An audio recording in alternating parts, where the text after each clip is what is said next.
আসসালামু আলাইকুম, welcome to হেলকেনস্টাইন। So বর্তমানে যে অবস্থাটা দেখা গিয়েছে যে এসএসসি 21-এর পরীক্ষাটাও হয়তো অটো পাস দিয়ে দিতে পারে। একটা বড় সম্ভাবনা তৈরি হয়ে গিয়েছে যে এক্সাম না হওয়ার, যার কারণে যারা আমরা এসএসসি 21 ব্যাচ আছি তারা অঘোষিতভাবে হয়তো এইচএসসি তে উঠে যাব। সো এই জিনিসটা নিয়ে আমরা এ টু জেড আলোচনা করার ট্রাই করবো এই ভিডিওতে, যে এইচএসসি 23 ব্যাচ যারা আছে বা এসএসসি 21 ব্যাচ যারা প্রথম এইচএসসি তে উঠবে তারা এইচএসসির পুরো লাইফের পড়াশোনাটা কিভাবে শুরু করবে সেটার প্রত্যেকটা গাইডলাইন দেওয়ার ট্রাই করব। সো শুরুতে আমি অ্যাড করে নিই একটা কথা, জাস্ট অল্প একটু কথা, যে তুমি এসএসসি তে যা পড়ছো কিনা তা আমি জানি না, কিন্তু যদি আমি এসএসসি এইচএসসি পড়াশোনা কম্পেয়ার করি, তুমি এসএসসি তে যদি একটা পুকুরে সাঁতার কাটছো, এখন তোমাকে জাস্ট সিম্পলি সাঁতারের দক্ষতা আছে কিনা কেউ জানে না, উঠায় সমুদ্রতে ফেলা দেওয়া হয়েছে। তোমার পড়াশোনা যদি ক্লাস 8 থেকে 9 10 10 গুণ হয়েছে, এখন তোমার পড়াশোনা আগের চেয়ে 100 গুণ। এখন তোমার কোনো একটা সাবজেক্টের উপর বোর্ড থেকে বই থাকবে না, বাজারে 16 থেকে 17টা বই থাকবে। কোন বইটা পড়বা সেটাও তারা সিলেক্ট করে দিবে, that's completely up to you. এবং তোমাকে এইচএসসির পরে অ্যাডমিশনের একটা জায়গায় আবার নিয়ে যায় ছাড়া দেওয়া হবে, তোমার পুরো লাইফ এন্ড ডেথ এটার উপর নির্ভর করে দিবে তারা। বাট আলটিমেটলি পুরো টাইমটা জুড়ে তোমাকে শুধু একাডেমিকের প্রিপারেশন দেওয়া হবে, অ্যাডমিশনের প্রিপারেশনটা নিজের উপর নিতে হবে। অর্থাৎ this is a very dangerous game. ছোটখাটো ভুল, ছোটখাটো ডিসিশন মেকিং এ ফল্ট হলেই তুমি অনেক জায়গায় ধরা খেয়ে যাবা। সো ভিডিওটা কমপ্লিটলি দেখার চেষ্টা করবা, এটা প্রত্যেকের কাছে আমার অনুরোধ থাকলো। সো আমরা সরাসরি ভিডিওতে চলে যাই। পয়েন্ট নাম্বার 1, শুরুতেই টাইম ওয়েস্ট না। যারা অলরেডি একটু সচেতনতার সহিত এইচএসসি পড়াশোনা শুরু করছো, তোমরা হলো যারা ম্যাথ শুরু করছো, তোমাদেরকে ম্যাট্রিক্স নির্ণয় শুরু করছে, অনেকে ভেক্টর শুরু করছে, অনেকে আবার একটু চালাকি করে কি করে যে ক্যালকুলাসটা আগে শেষ করে ম্যাথের ক্ষেত্রে অনেকে এই জিনিসটা বোঝানো হয় আর কি। বাট এই শুরুর দিকে যারা এইচএসসি তে আমরা কোচিং করতে যাই বা প্রাইভেট পড়তে চাই, এখানকার টিচারদের একটু ফিলোসফিটা আমি বুঝাই। টিচার তোমাকে যত লেটে শেষ করাবে তত তুমি মাসিক বেতন বেশি দিবা, টিচারের তত বেশি প্রফিট হবে। এবং তোমরা যারা এখন এইচএসসি পড়াশোনা শুরু করতেছো, এই পার্সেন্টেজটা কিন্তু কম, 10% বা তারও কম। যার কারণে টিচার চিন্তা করে যে আমি যদি 90% স্টুডেন্টের চেয়ে 10% স্টুডেন্টকে আগায় দেই, তাহলে কিন্তু আমি ওই পাশের স্টুডেন্টগুলো এখানে পড়তে চাইবে না, কারণ যদি বলবে স্যার আপনার ব্যাচ তো অনেক আগে গেছে। সো স্যার কি করে, স্যার এখন থেকে ঠিক 2 মাস ধরে তোমাকে শুধু ভেক্টরই পড়াবে। আমরা যদি বিলিভ না হয় কথা যে ব্যাচে ভর্তি হয়েছে ওখানে যা খোঁজ নিয়ে দেখো, টিচার ওই ভেক্টরই টানতে আছে। আলটিমেটলি এই ভেক্টর থেকে এইচএসসি তে একটা সৃজনশীল আসে, ভর্তি পরীক্ষায় 2টা এমসিকিউ আছে। অর্থাৎ তুমি 2 মার্কের প্রিপারেশন নিচ্ছ অ্যাডমিশন, আর এইচএসসি 10 মার্কের প্রিপারেশন নিচ্ছ। এই এক সাবজেক্টের বা এই একটা চ্যাপ্টারের উপর 2 মাস টাইম দেওয়া কখনোই ভালো কোনো লক্ষণ না। যে কোনো কোচিং এখন ট্রাই করবে খুব ধীরে ধীরে আগানোর, এখন না তারা পুরো টাইমটাই ট্রাই করবে খুব ধীরে ধীরে আগানোর। টিচারদের ফিলোসফি থাকে, এমন অনেক টিচারকে আমরা দেখছি এইচএসসি পরীক্ষা চলে গেছে বাট সে বইটা শেষ করতে পারেনি। সো প্রধান কথা, শুরুতেই টাইম ওয়েস্ট না। শুরুতে যারা এইচএসসি পরীক্ষা পড়াশোনা শুরু করছি, মনে রাখবা তোমার টাইম কিন্তু 2 বছর। হ্যাঁ, করোনার জন্য বাড়তে পারে কমতে পারে, that's none of your concern. তুমি চিন্তা করবে তোমার টাইম কতদিন, 2 বছর। এই 2 বছর পরে তোমার এইচএসসি প্রিপারেশন নিতে হবে, সেই সাথে অ্যাডমিশনের ভালো একটা সলিড প্রিপারেশন লাগবে, যার কারণে কোনো জায়গায় টাইম ওয়েস্ট করা যাবে না। তাহলে এটার সলিউশন কি ভাইয়া? টিচার ভালো মতো আগাচ্ছে না। এখন আগে এই সলিউশনটা আমরা দিতে পারতাম না, এখন সলিউশন দিতে পারি। এখন অনলাইনে অনেক ভালো ভালো অপশন অ্যাভেলেবল, অথবা বাসায় আলাদা টিচার নিয়ে পড়া, অথবা ফ্রেন্ডরা নিজেরা মিলে পড়া, অথবা নিজে পড়া। বাট মূল টার্গেট যাতে তোমার পুরো এইচএসসি লাইফ জুড়ে 2টা টার্গেট থাকে, যে এখানে 10 নম্বর পয়েন্টটাতে আগে টার্গেট 1 দ্রুত বই শেষ করা। যা করো দ্রুত বই শেষ করো। প্রথমবার বুঝবা না অনেক কিছু, বাট দ্রুত বই শেষ করতে হবে।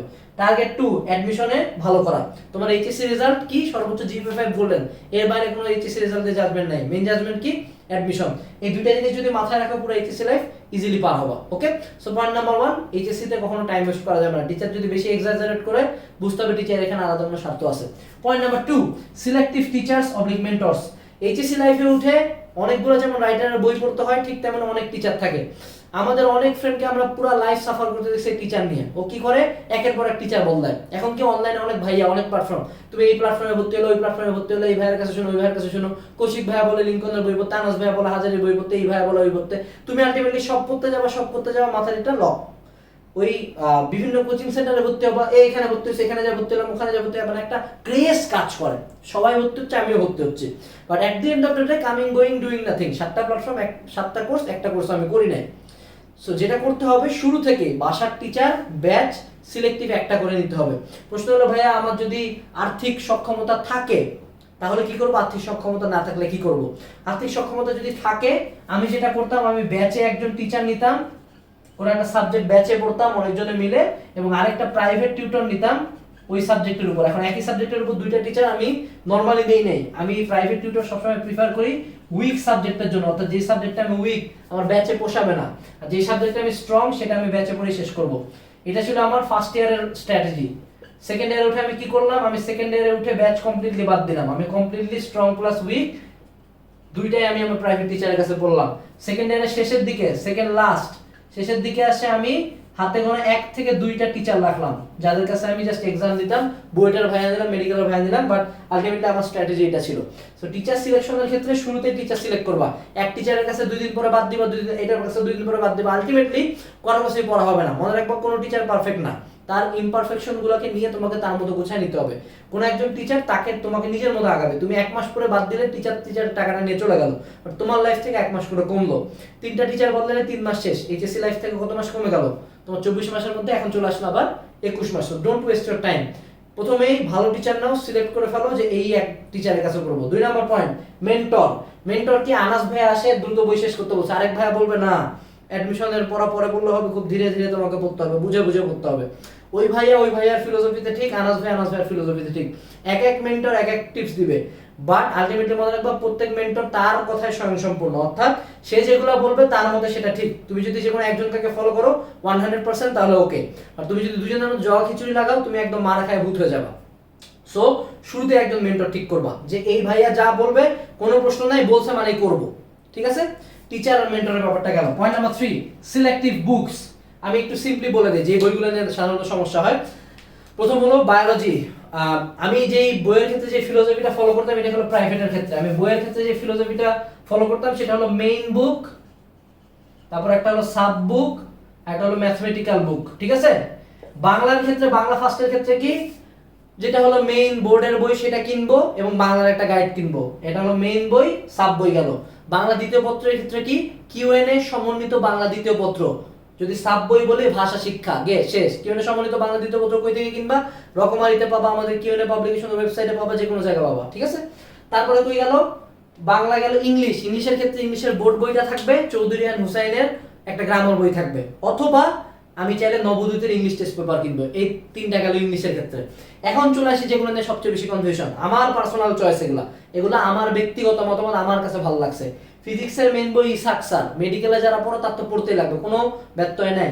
সাব বই কি, আমি সাব বই পড়ছিলাম হলো তপন স্যার আর প্রামাণিক স্যার, 3টা বইয়ের বাইরে বেশি পড়ার দরকার নাই। যত বেশি কোনো ফ্রেন্ড দেখবে তোমার 16টা বই পড়ে ফেলাচ্ছে, ওদিকে নজর দেওয়ার দরকার নাই, তোমার যদি 3টা পড়ো মোর দেন ইনাফ, ঠিক আছে? আমি নরমালি 2টা ফলো করতাম, প্রথম দিকে 3টা কিনছিলাম, পরে 2টা ফলো করতাম। আমি মেইন বই কি, ইসাক স্যারের বই।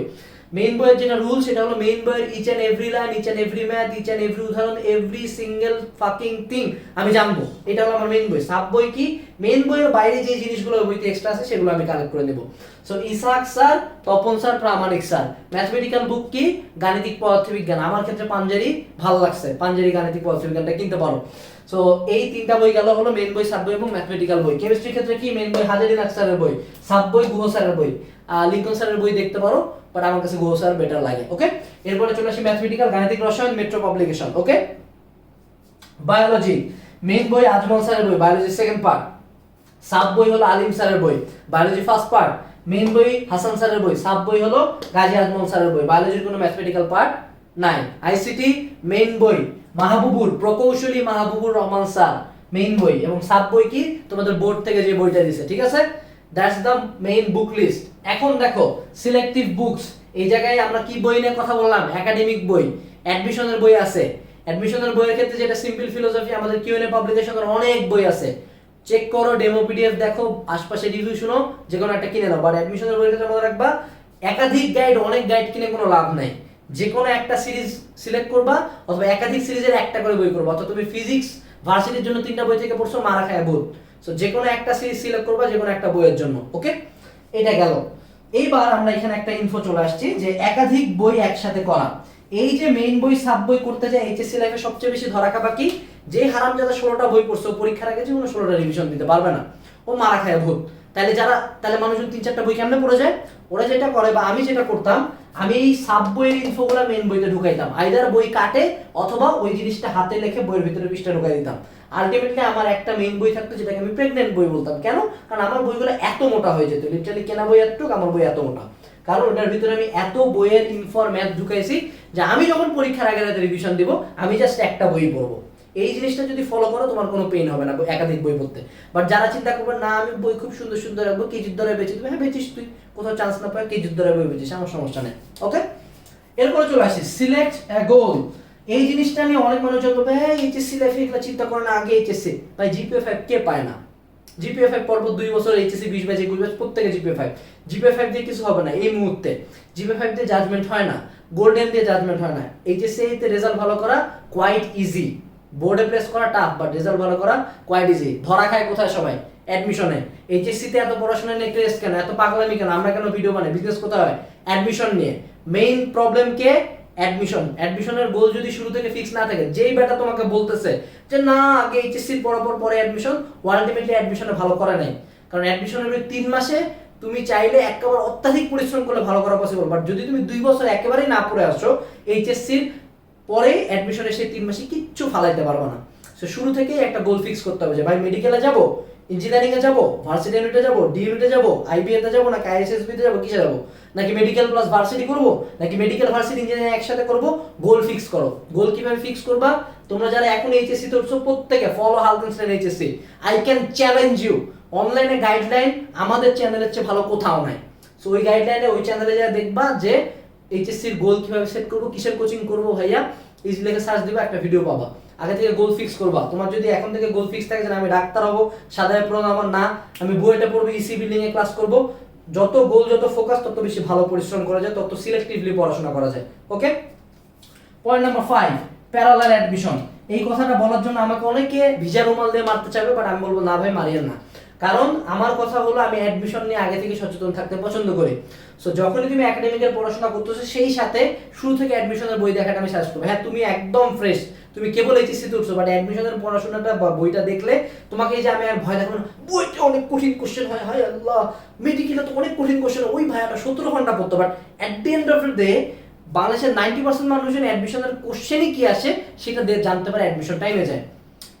কেউ কোনোদিন বুয়েটের কোশ্চেন কঠিন হয় কি আসে রে ভাই, কি এমন কঠিন হয় যে এতজন চান্স পায় না? নিজে দেখি আদৌ কঠিন হয় কিনা দেখি, কোথা থেকে কোশ্চেন হয় দেখি। ফার্স্ট ইয়ার থেকে যদি অ্যাডমিশনের গাইড বা কোশ্চেন ব্যাংক নিয়ে নানানানি না করো, সেকেন্ড ইয়ারে উঠে তোমার কনফিডেন্স লেভেল বাকিদের চেয়ে অনেক বেশি। এই জায়গায় অন্যরা এই জায়গায়, তুমি এই জায়গায়, কারণ তুমি জানো তুমি কিসের জন্য ফাইট করতেছো। তোমাকে আমি বলছি যে তোমার খুব শক্তিশালী একটা মানুষের সাথে ফাইট করতে হবে, খুব শক্তিশালী, আজীবন বলেই গেলাম, বাট দেখো না তার শক্তিটা কোথায়, সে কোন দিক দিয়ে মারে, সে কত বড় সাইজের, তোমাকে বুঝতে হবে। এটা কিন্তু অনেক বেশি হেল্প করে। সো প্যারালাল অ্যাডমিশনের পড়াশোনা করবে। একাডেমিক একটা পড়াশোনার সাথে সাথে অ্যাডমিশনের কিছু গাইড উল্টাপাল্টা দেখলাম, আমি বুঝবো না, আমার কাছে কঠিন লাগবে, বাট এখন যেটা কঠিন লাগতেছে আফটার 1 or 2 ইয়ার্স ওটা আমার কাছে ইজি লাগবে। এটা আমার ফিলোসফি। এরপর চলে আসছে 6 number, final, find passion, strong points and weak points. HSC তে উঠার পরে তোমার কি Bangla first part second part, English first part second part, math first part second part, physics first part second part, chemistry first part second part, biology first part second part and ICT. অর্থাৎ এতগুলো subject আছে তোমার কাছে। এই সাবজেক্টগুলোর মধ্যে কিছু subject তুমি খুব ভালো মতো পারবা বাই বন্ড। আমাদের প্রত্যেকের নির্ধারিত কিছু সাবজেক্টে ভালো লাগা থাকে। আমার কেমিস্ট্রি বায়োলজি ভালো লাগতো, ফিজিক্স তুলনামূলক কঠিন লাগতো, ম্যাথ সবচেয়ে কঠিন লাগতো। আমার প্যাশন ছিল কোন জায়গায়, আমার ছিল হয়তো কেমিস্ট্রি, আমার প্যাশন ছিল, জাস্ট কমপ্লিটলি মাই থিং। আমার এক ফ্রেন্ড ফিজিক্স খুব ভালো পারতো, সে কেমিস্ট্রি ভালো পারতো না, সে বায়োলজি বুঝতোই না, জাস্ট কমপ্লিটলি হিজ থিং। আমরা প্রত্যেকেই ডিফারেন্ট ভাবে গিফটেড। আমি যদি শুরু থেকেই নির্ধারিত কিছু সাবজেক্ট নিয়ে যারা বুয়েট কোচিং করি, আমি তো ইঞ্জিনিয়ার আমার বাংলা পড়তে হবে না, না, বুয়েটে পরীক্ষা দেওয়ার আগে বুয়েটে পরীক্ষা দেওয়ার যোগ্যতা অর্জন করতে হয়। এই জন্য সব সাবজেক্টেই আমরা ফোকাস দিব। সব সাবজেক্টে যখন ফোকাস দিব আমি বুঝতে পারবো যে আমি কোন সাবজেক্টে উইক। ওই সাবজেক্টের জন্য আলাদা টিউশন নিতে পারি, আলাদা বই পড়তে পারি, আলাদা কোর্স করতে পারি, বাট আমি জানবো আলটিমেটলি আমার উইক পয়েন্টটা জানবো, আমি আমার স্ট্রং পয়েন্ট জানবো। না আমি ফিজিক্স কম পড়লেও পারি, আমি ফিজিক্সের ম্যাথ ভালো বুঝি, আমি চলতরিৎ খুব ইজিলি পারি, ওই ফ্রেন্ডটা পারে না। সো স্ট্রং পয়েন্ট এবং উইক পয়েন্ট জানতে হবে। এবং প্যাশন ব্যাপারটা কি, এই প্যাশন লাইফের প্যাশন না, গিটার বাজানো ওই প্যাশন বলতেছে না। প্যাশন হলো সাবজেক্ট ওয়াইজ প্যাশন। আমাদের কিছু সাবজেক্ট নিয়ে আমরা প্যাশনেট থাকি, কিছু সাবজেক্ট নিয়ে অনেক পড়তে আমাদের ভালো লাগে। যেমন আমার বায়োলজি নিয়ে আমি যত ডেপথে যাই না কেন আমার পড়তে অনেক ভালো লাগতো, that's completely my thing. So আমি আমার প্যাশনটা যদি বের করি, প্যাশনটার উপর কাজ করি, ওই সাবজেক্টটা আমি আমার ভর্তি পরীক্ষা আরো ইজিলি অ্যান্সার করতে পারবো। এই জিনিসগুলো আগে থেকে বের করা অনেক বুদ্ধিমানের কাজ। বাট কখনোই শুধুমাত্র স্ট্রং পয়েন্ট নিয়ে কাজ করা যাবে না, অবশ্যই উইক পয়েন্টে ফোকাস করতে হবে। ভালো স্টুডেন্ট সে যে সব সাবজেক্টে ভালো। 7 number point, remember you have to read, কি লিখছি রে, read a lot of 10 times more. Remember you have to read 10 times more. শালা একসাথে লাগাই দিছি তো, sorry. Remember you have to read 10 times more. এত কিছু বলার পরে তুমি যখন এইচএসসি পড়াশোনা খুলবা, মনের মধ্যে ডিপ্রেশন আসা খুব স্বাভাবিক। অ্যাডমিশনের কোশ্চেন গুলো তো কোনো কথাই নাই, মানে তুমি পুরো ডিপ্রেশনে পড়েই যাবা, মনে হয় যে আল্লাহ এত কিছু কেমনে পড়বো ভাই, এত ম্যাথ কেমনে করবো। বাট রিমেম্বার, তুমি এসএসসিতে যা পড়ছো তার থেকে কিন্তু 100 গুণ পড়া, এবং তুমি এসএসসিতে যতটুকুই পড়ে থাকার কারণে তোমাকে এখন 10 গুণ বেশি পড়তে হবে। যে জিনিসটা এখন কঠিন লাগতেছে সেটা 1 বছর পরে কঠিন লাগবে না। এই টাইমটাতে, এইচএসসির টাইমটাতে বহুত মানুষজনের উত্থান হবে, বহুত মানুষজনের পতন হবে, এটা কমপ্লিটলি তোমার কন্ট্রোলে। যত বেশি পড়বা, যে জিনিস কঠিন লাগবে, ডিপ্রেশন লাগবে, ওটাতে আরো বেশি এফোর্ট দিতে হবে। মনে রাখতে হবে এই জিনিসটা ইজি না, এইচএসসি ইজি কোনো ব্যাপার না।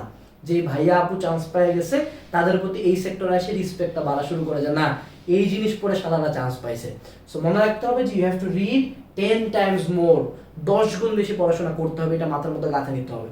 ওকে, 8 নম্বর point, solve right they seem easy at first. অর্থাৎ এইচএসসি তে তুমি ম্যাথ করতে যাও, ম্যাট্রিক্স নির্ণায়কের একটা প্রমাণ দেখুন না, তো এখান থেকে এনে কলম দুটো যোগ করে দিলাম, একটা জিরো বানাইলে তো হয়ে গেল, যে কোনো একটা রো বা কলম জিরো বানাইলেই তো হয়ে গেল, আমি একটা ম্যাথ দিব জীবনও পারবো না।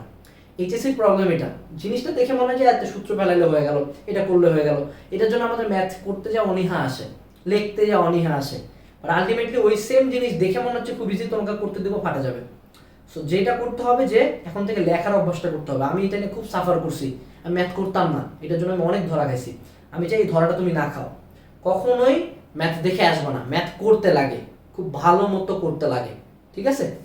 সো ম্যাথ লিখে করার অভ্যাস করবা, জিনিসটা দেখে ইজি মনে হলো লিখবা, যত লিখবা তত ইজি হবে। এই অভ্যাসটা এখন থেকে করলে পরবর্তীতে অনেক কাজে দিবে। ওকে, 11 নম্বর point, it's all about hard work. আমি আবারও মোটিভেশন দিব। ওকে, মোটিভেশনটা কি, যে এইচএসসি লাইফে আসে তোমাকে জাজমেন্ট করা হবে 2 বছর পরে একটা জিনিসের উপর, সেটা কি অ্যাডমিশন। তোমার এইচএসসি তে যদি 4 পয়েন্টও থাকে, তুমি যদি ঢাকা ভার্সিটিতে চান্স পেয়ে থাকো, কেউ আর কিচ্ছু বলবে না। ধরো তুমি ভালো একটা পাবলিক ভার্সিটিতে চান্স পেলা, কেউ কিচ্ছু বলবে না। কেউ ইঞ্জিনিয়ারিং ভার্সিটিতে চান্স পেলা, কেউ কিছু বলবে না। At the end of the day তোমাকে জাজমেন্ট করা হবে তোমার অ্যাডমিশনের রেজাল্ট দিয়ে। এই একটা জায়গা যেখানে এসে তুমি এই সুযোগটা পাও যে তোমার পুরো পাস্ট লাইফে তুমি কি করছো জাস্ট একটা রেজাল্ট দিয়ে তুমি চেঞ্জ করে দিবা। ইন ফিউচারে পাস করার আগের দিন পর্যন্ত তোমাকে জাস্ট মানুষজন এটা দিয়ে জাজমেন্ট করবে। ওকে, সো এই জন্য এত বড় জায়গায় যারা আগে খারাপ স্টুডেন্ট ছিল অনেকে এই টাইমে এসে প্রচন্ড পরিশ্রম করে, আর অনেক ভালো স্টুডেন্ট আছে যারা এই সময় এসে গা ছাড়ে দিয়ে পিছনে চলে যায়। But at the end of the day তারাই টিকে থাকে যারা মেধাবী না, জঘন্য রকমের পরিশ্রমী। এই কথাটা আমি মানি, এই কথাটা আমি মানবো, এই কথাটা আমি আগেও মানতাম অলওয়েজ। সেটা হলো মেধাবী না, জঘন্য রকমের পরিশ্রমী হোক। এইচএসসি লাইফটা নট ইজি, অ্যাডমিশনের পড়াশোনা নট ইজি, চান্স পাওয়া নট ইজি, বাট ইজি কখন, যখন তুমি পরিশ্রম করবা। এত কিছু করতে যায় মনে হবে যে এত পড়া কেমনে পড়বো ভাই, মানে আগে তো এত পড়া কোনোদিনই পড়ো নাই, বাট মনে রাখতে হবে তোমাকে পরিশ্রম করতে হবে। 12 নম্বর পয়েন্ট এবং লাস্ট পয়েন্ট, সেটা হলো নট এভরিথিং ইজ ইম্পর্টেন্ট। মনে রাখবা এইচএসসি লাইফে অনেক পড়াশোনা আছে, বাট কোন একটা চ্যাপ্টারে যদি 20টা টপিক থাকে তার মধ্যে সর্বোচ্চ 5টা টপিক ইম্পর্টেন্ট, 15টা পরীক্ষাও আসে না, জাস্ট বেসিকের জন্য লাগে। এই জিনিসটা বলতে খুব খারাপ লাগে, এই জিনিসটার বিপক্ষে অনেক মানুষ আছে, সিলেক্টিভ মানুষজন পড়াচ্ছে, শুধু ইম্পর্টেন্ট জিনিস পড়ে পাস করাচ্ছে। এই বেটা, একটা স্টুডেন্ট খুব ভালো বুঝে, তোমার কাছে 2টা স্টুডেন্ট আছে, এই যে লাল স্টুডেন্ট, কালো স্টুডেন্ট। এই স্টুডেন্ট খুব ভালো বুঝে, ওরে বাবা ম্যাথমেটিক্সের বাপ, মানে একেবারে ইঞ্জিনিয়ার। এই স্টুডেন্ট কিচ্ছু বুঝে না, বাট এই স্টুডেন্ট 3 মিনিটে একটা ম্যাথ 3 আঙ্গুল জায়গার মধ্যে করে দিয়ে আসে, হ্যাঁ কিচ্ছু বুঝে না, ও সব ধামা মুখস্থ করে চান্স পেয়ে গেল বইটা। এই স্টুডেন্ট খুব ভালো বুঝে, খুবই ভালো বুঝে, at the end of the day chance পাইলো না। আমাদের সমাজ কি করবে জানো, একে অপমান করে ছেড়ে দেবে। যদি এই ছেলেটা ইন ফিউচার অনেক ভালো করতে পারে, এই ছেলেটা ফিউচারে ভালো করবে না, বাট সমাজের চোখে এ হিরো, ঠিক আছে? সো আমাদের সমাজের পারসেপশনটা আমরা চেঞ্জ করতে পারি না, এটা একটা হার্শ ট্রুথ, খুব বাজে একটা প্রথা। বাট যদি এই প্রথায় টিকে থাকতে চাই, আইদার এই স্টুডেন্টটা হও অথবা এই স্টুডেন্টের একটা বেটার ভার্সন হও, সব বুঝো কিন্তু ভালো মতো পারো, ঠিক আছে? আরেকটা লাস্ট পয়েন্ট, সেটা হলো অবশ্যই আমাদের এইচএসসি একাডেমিক টু অ্যাডমিশন কোর্সে এনরোল করো। দেখো এতগুলা পয়েন্ট তোমাকে বললাম না, এই সবগুলা পয়েন্ট তোমার একাডেমিক টু অ্যাডমিশন কোর্সে আছে। প্রথমে আছে একাডেমিক ক্লাস, তারপরে আছে টপিক ওয়াইজ ক্লাস, যে কোন কোন টপিক তুমি ডিফারেন্ট ক্লাস পাবা। তারপর তোমাকে যে বললাম ম্যাথ সলভ করতে একাধিক রাইটারের, সেটার ম্যাথ সলভিং এর উপর তুমি আলাদা ক্লাস পাবা। ম্যাথ, ফিজিক্স, কেমিস্ট্রির বিভিন্ন 3-4টা রাইটার ম্যাথ সলভ করে দেওয়া হয়েছে। তারপর তোমার এই যে প্রি অ্যাডমিশন ক্লাস, ইঞ্জিনিয়ারিং অর্থাৎ যে বুয়েট, ঢাবি মেডিকেলের কোশ্চেন ব্যাংক সলভিং, সেটার উপর ক্লাস আছে। একই সাথে ভার্সিটি মেডিকেল ইঞ্জিনিয়ারিং এর, তারপরে কি আছে অ্যাডমিশন ক্লাস আছে ভার্সিটি মেডিকেল ইঞ্জিনিয়ারিং এর। অর্থাৎ তোমার এক একটা চ্যাপ্টারের উপর তুমি 10 ধাপের ক্লাস পাবা এবং মাত্র 1250 টাকায়। তোমার পুরা এইচএসসি লাইফ তুমি আজকে একটা কোর্স কিনলে তোমার পুরো এইচএসসি লাইফ এই এক কোর্সে শেষ হয়ে যাবে। সাথে আছে ইউনিভার্সাল লেকচারশিপ, যেটাতে একাডেমিক, ভার্সিটি, মেডিকেল, ইঞ্জিনিয়ারিং এর সবকিছু কভার হয়ে যায়। সো আমরা এই মডেলটা নিয়ে আগাচ্ছি যে একটা স্টুডেন্ট তার পুরো লাইফ টাইমে একটা কোর্স কিনবে, 7টা ভাইয়ের কাছে না পড়ে একটা ভাইয়ের কাছে পড়বে, একটা প্ল্যাটফর্মে থাকবে। সো যারা যারা এখনো এনরোল করো নাই, এইচএসসি লাইফে ঢুকতেছো, এই কোর্সটাতে আমি বলবো এনরোল করে ফেলো, ঠিক আছে? লিংক ভিডিওর সাথে ডেসক্রিপশনের সাথে দেওয়া আছে। So that's overall. আমার মনে হয় এইচএসসি 2023 ব্যাচকে আমার বলার ছিল। এই জিনিসগুলো মানে চলিও। দেখা হচ্ছে পরবর্তী ভিডিওতে।